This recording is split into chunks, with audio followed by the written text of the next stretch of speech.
Doctor साहब, बड़ी लंबी डिस्कशन होगी, हम वन बाय वन इस हवाले से बात करेंगे। सबसे पहले तो हम चूंकि अमेंडमेंट्स जो प्रपोज्ड हैं, इसमें कहाँ कहाँ पे क्या क्या चेंजेस आ रही हैं, चूंकि रिएक्शन बड़ा सख्त है। ये कहा जा रहा है जी ये जमहूरियत पर, अदलिया पर, इंसानी हुकूक पर हमला है। ये सिर्फ एक तबका, सियासी तबका नहीं कह रहा, हम इसमें मुख्तलिफ जो माहिर कानून है उनकी भी राय ले रहे थे, उस हवाले से भी हमने सुना। क्यों इसको इतना कंट्रोवर्शियल आने से पहले ये हो चुकी है, मामला क्या है? देखिए, ये पाकिस्तान की बहुत बड़ी बदकिस्मती है कि एक बहुत ही अहम तरीन तरामीम जो पाकिस्तान की पार्लियामेंट के लिए, जुडिशरी के लिए और एग्जीक्यूटिव के साथ साथ पाकिस्तान की आवाम की लिए थी, ये उसके फंडामेंटल राइट्स के हवाले से एक बेहतरीन। हालांकि हमने देखा है माजी में पार्लियामेंट में जो तरामीम होती है, उन तरामीम में ज़्यादातर वो तरामीम होती हैं जिनमें अशराफिया के फेवर के हवाले से बात होती है या हुकूमत के फेवर के हवाले से होती है, या जो उस वक्त के जो भी सियासी जमातें होते हैं, मेंबरान होती हैं।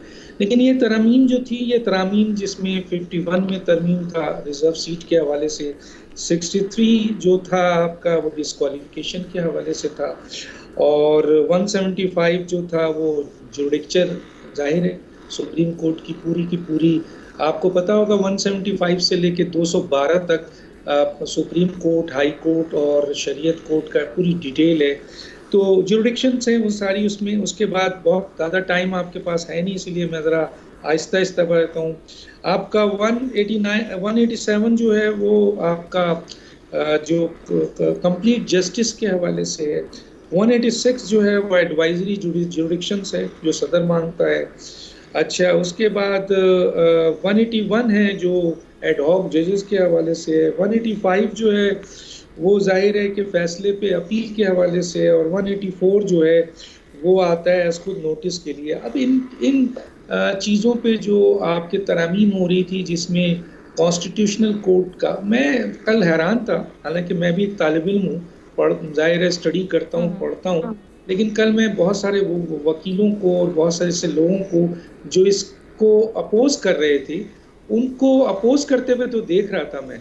लेकिन मैं ये उनसे ये जब देखता था कि जी अपोज की वजह जब उनसे पूछी जाती थी, तो किसी के पास कोई ऐसे दलाइल नहीं होते थे कि वो इन अपोज इस तरामीम को अपोज करने की कोई सॉलिड रीज़न बताएं भाई कि क्या कॉन्स्टिट्यूशनल कोर्ट। मुझे तो हैरानगी हुई कि वो शख्स जो कि इतने अरसे तक जो है वो जजेस अदलिया का वकील रहा है, बहुत बड़ा नाम है, वो जब आपके कॉन्स्टिट्यूशनल कोर्ट की खिलाफ बात कर रहे थे तो उनके पास रीज़न नहीं था। भाई कॉन्स्टिट्यूशनल कोर्ट और सुप्रीम कोर्ट अलग अलग के दुनिया में है, बहुत सारे ममालिक में, 26 कंट्री में, मैं पहले भी बता चुका हूँ। और कॉन्स्टिट्यूशनल कोर्ट की ज़रूरत आज बड़ी अच्छी तरीके से लॉ मिनिस्टर ने डिस्क्राइब की कि भाई 60,000 से ज़्यादा पेंडिंग केसेस हैं, और सुप्रीम कोर्ट में आपके जब केसेस जाते हैं, बैंकिंग कोर्ट के केसेस जाता है, आपके क्रिमिनल केसेस जाते हैं, सिविल मैटर्स जाता है, हर एपिलेट मैटर जो नीचे से सुप्रीम कोर्ट जाता है, और रोज़ बरोज़ इजाफा हो रहा है। और पाकिस्तान जस्टिस इसमें जो आपको कतल कलामी की माजरत, कॉन्स्टिट्यूशनल जो कोर्ट बनाने का सोचा जा रहा है, उसके हवाले से रिजर्वेशंस ये भी तो है ना कि जो उसकी सरबराह होंगे उसकी तकर्री पर एक तो वज़ीर आज़म और सदर करेंगे। दूसरी चीज़ ये है कि वो रिटायर्ड जज होंगे। ये तो बैरिस्टर अकील साहब ने PMLN के, उन्होंने ये क्लियरेंस दे दी है, इस पर तस्दीक की उन्होंने। देखिए, क्लियरेंस तो अभी मैं अगर आप मुकम्मल करने देती तो मैं बता रहा था। 12 कॉन्स्टिट्यूशनल कोर्ट का स्ट्रक्चर जो है, जाहिर है कि जब अभी कॉन्स्टिट्यूशनल कोर्ट बनेगी तो उसमें फौरी तौर पर जो वहाँ पर आदमी आएगा, वो जाहिर है उन सुप्रीम कोर्ट के जजेस होंगे जो कि ऑलरेडी कॉन्स्टिट्यूशनल मैटर को करते रहे। लेकिन बाज़ाब्ता उसकी एक रिक्वायरमेंट जो होगी वो बनेगी, जिसमें ये चीज़ जिस तरह दुनिया में है कि जनाब आप पाकिस्तान में भी ऐसा है कि हम अदारे होते हैं, और हम जब किसी को अपॉइंट करते हैं तो उसकी क्वालिफिकेशन, उसका एक्सपीरियंस, उन तमाम चीज़ों को रेफरेंस करते हैं। तो कॉन्स्टिट्यूशनल कोर्ट की अपॉइंटमेंट के हवाले से जो है वो क्लियर सारे के सारी उसमें चीज़ें मौजूद थी। अभी तक कोई चीज़ जो है वो दाखिले सामने नहीं है पेपर्स। लेकिन जब ये जो अकील साहब कह रहे हैं या फला कह रहे हैं, तो लॉ मिनिस्टर तो इसमें बहुत क्लियर हैं, और बहुत सही कहा उन्होंने कि भाई कॉन्स्टिट्यूशनल कोर्ट जो बनाई जाएगी वो अलग चीफ जस्टिस उसका होगा, उसके जजेस अलग होंगे, सुप्रीम कोर्ट के जो चीफ जस्टिस होंगे उसके जजेस अलग होंगे, सुप्रीम कोर्ट के जो केसेस सुनेंगे वो कॉन्स्टिट्यूशनल मैटर के अलावा तमाम केसेस वो आपके सुप्रीम कोर्ट में जाएगा। बहुत अच्छी बात है।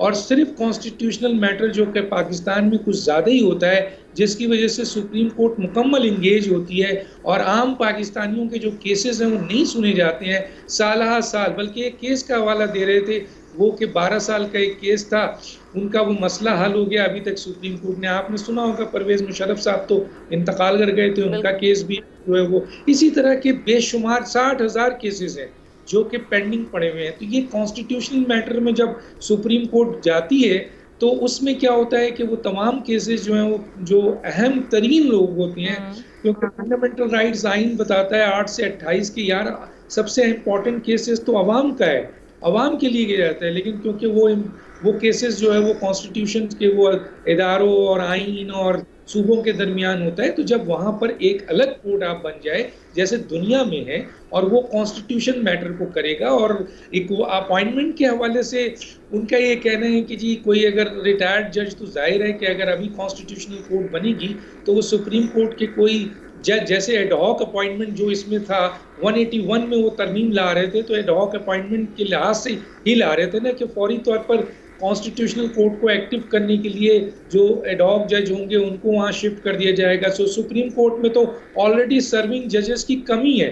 अभी तो वहाँ पर आपने देखा कि 2 एडहॉक जजेस अपॉइंट हुए हैं और 2 और एडहॉक जजेस है, बल्कि यहाँ तो मांगा जा रहा है तकरीबन कोई 30-23 एडहॉक जजेस, ताकि सुप्रीम कोर्ट में जो पेंडिंग केसेस है उसको दूर किया जाए। ठीक है, तो जो अपना स्टेटमेंट दे रहे हैं वो तो देंगे, लेकिन मैटर ये है कि समझे भी तो कि कॉन्स्टिट्यूशनल कोर्ट बिल, एक साहब ने कहा, मैं उसको भी वजाहत कर दूं, बहुत बड़े वकील ने, नाम भी लेना चाहता, कहते हैं जी पावर की लड़ाई होगी, तो उनको इतना नहीं पता कि यार मैं क्रिकेट के अगर मैटर्स हैं वो मैं देखूं और हॉकी का मैटर आप देखें, तो हॉकी का मैटर मेरे पास आएगा ही नहीं, क्रिकेट का आपके पास जाएगा नहीं। तो जब दोनों अलग चीजें डील की जाएंगी तो फिर ज्यूरिडिक्शन का लड़ाई है।